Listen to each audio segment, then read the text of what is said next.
ប្រកាសណាស់រ៉ាស៊ូលឡោះ សល្លឡោះ អាឡៃ វ៉ាសាឡាំ បានប្រើឲ្យលិទ្ធដៃនឹងចាន បន្ទាប់ពីទទួលទានរួច ហើយលោកបានមានប្រសាសន៍ថា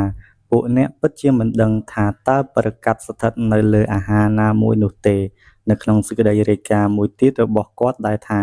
នៅពេលដែលចំណីអាហារមួយម៉ាត់របស់បុគ្គលណាម្នាក់ក្នុងចំណោមពួកអ្នកបានជ្រុះធ្លាក់ចូលឲ្យគាត់រើសយកវិញនិងសម្អាតកន្លែងប្រឡាក់ចេញហើយទទួលទានវា គាត់មិនត្រូវទុកវាឲ្យ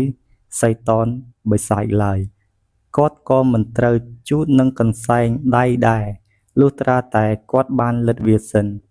ព្រោះគាត់ពិតជាមិនដឹងថាតើចំណីអាហារណារបស់គាត់ដែលមានបរិក្ខាតនោះ